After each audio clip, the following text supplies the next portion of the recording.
Welcome back to another video, you guys. Hope you've been enjoying a lot of the past videos we've been posting. We've actually been able to mix it up a little bit. We got some, obviously, pig content, or axis deer, hunting turkeys. Like, we've just been able to do some more springtime hunting stuff. And hopefully you guys have been enjoying that. Let me know if you want some more stuff as we continue through spring and summer that we can try to chase after to kind of mix up with all of our other archery stuff. But we're diving back in to another Lancaster archery unboxing, where, if you don't know, Lancaster Archery Supply is essentially the Amazon for everything archery. You could get it next day to your door, pretty much anything in the archery world, lancasterarchery.com. So they sent me something in this box.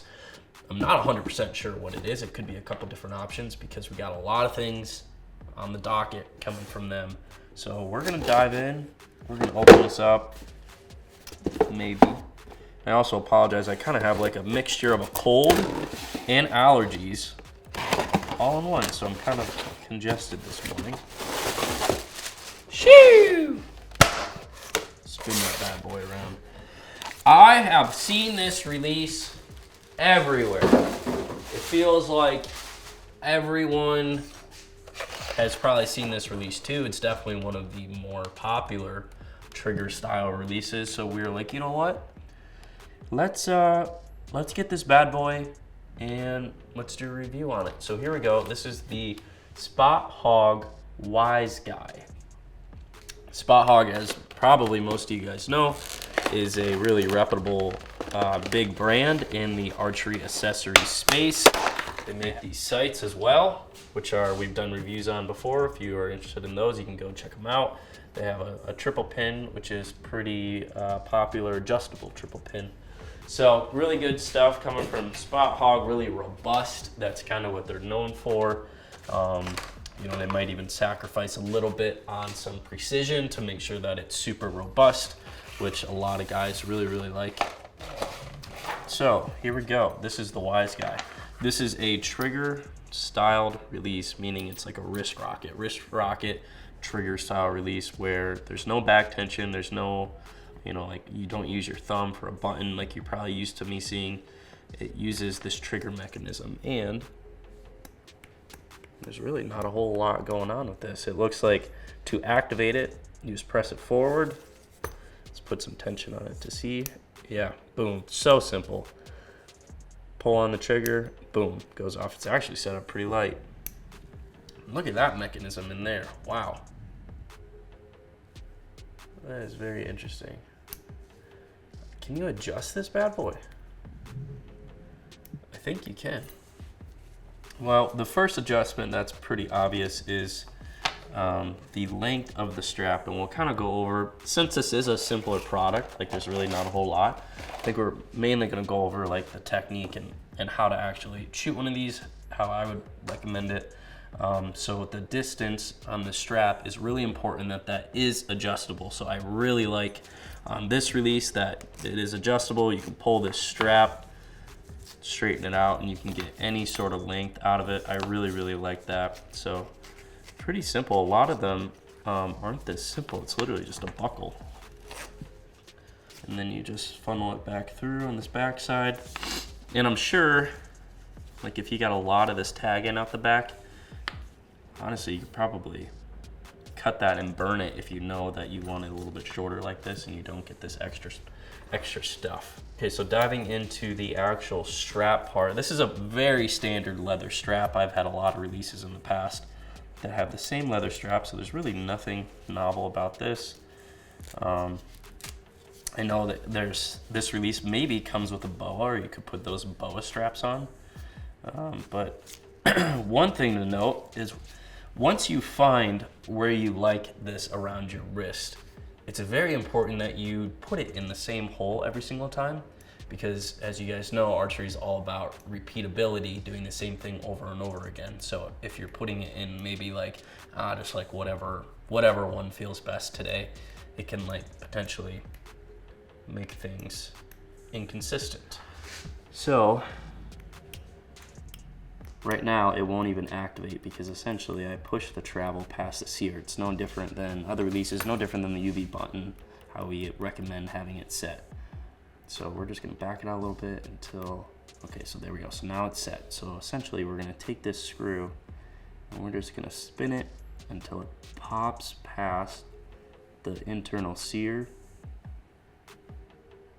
Should pop, yeah, there we go. So then we're just gonna back out a quarter turn. So travel is now set to no travel. So that's where you want it. That's most of the time how you want it to have a really good crisp shot, is there's no travel. Essentially, you're not moving the trigger in a button or an index to make it fire. It's straight tension. Like you're just applying more pressure, but it's not moving until it breaks and breaks loose. I think it's just that's it. You can just do travel, but the pressure is already set. Well, I guess we'll shoot a little bit and see what happens. So like I was saying, make sure you put it in the same spot every time. And these do get a little easier after you break them in a little bit to put them on. They are kind of a pain to put on, and I haven't put one on in a long time. Okay, so there we go, stay strapped. That actually feels like it is gonna be a little too long, so I'll go over this once I'm at full draw a little bit. But I really like to wrap a lot of my finger around on that trigger for several reasons, but just for initial setup, I think I'm gonna pull this even a little bit tighter. So I will say this is definitely tailored more for the bow hunter, just for the fact that there's really not a whole lot of adjustment. It's pretty much just a one setting sort of thing. You can adjust the travel. Besides that, not a whole lot of adjustment, which is fine. Like honestly, you really don't need a whole lot. What I really like about this release too is it's just an open hook. I like these compared to like the clasp that like clip onto the string, because I feel like whenever I used to hunt with a trigger release a lot, back like in my younger days and stuff, until I switched to using a hinge and a button more. But a clasp, whenever you're like under pressure, I feel like you're shaking and like adrenaline, let's say like a deer's coming in and you're trying to get it clipped on.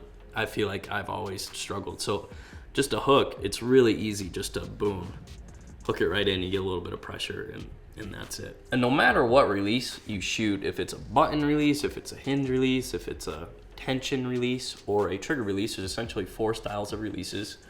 They all should be shot very similarly, as in you all want them to be a controlled but surprise shot.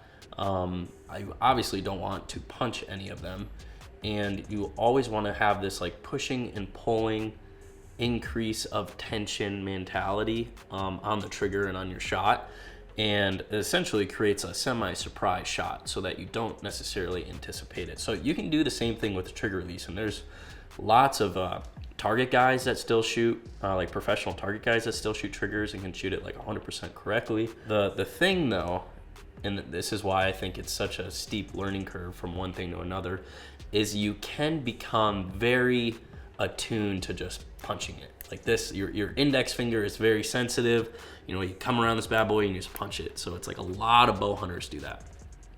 And it's hard to make that jump to stop doing that and then to get into some other releases too. So just because your index finger, I feel like as a motor skill is way more, it's your pointer finger. Like it's like, you just want to punch it. You want to make something happen with it compared to like your button with your thumb or like your whole hand or whatever. So get it activated. So you get to full draw, you anchor. I like to wrap my index finger as deep as I possibly can there. And then, wow. And then what that's going to do is it's going to allow you, wow. That was very sensitive. It allows you to wrap. It allows you to wrap it around. Man, I'm so surprised there's no tension thing on this. Let's try that again.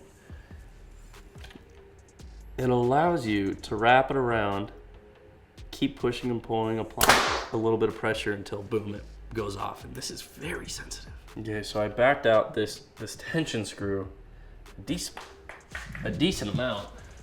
I'm gonna see if that did anything. It's pretty sensitive right now, which is good in a sense, but I like to wrap my finger around there a little bit more.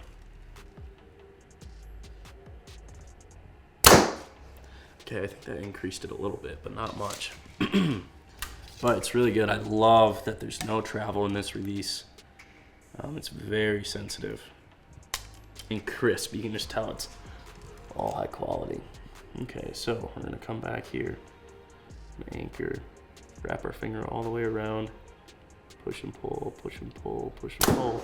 Then boom, it goes off, no differently than a hinge, no differently than a button. It's the same sort of technique. You don't really switch anything when bouncing around at different releases. Like same follow through, same process. You're just changing the mechanics of how, you know, the style of the release, but the overall process is the same.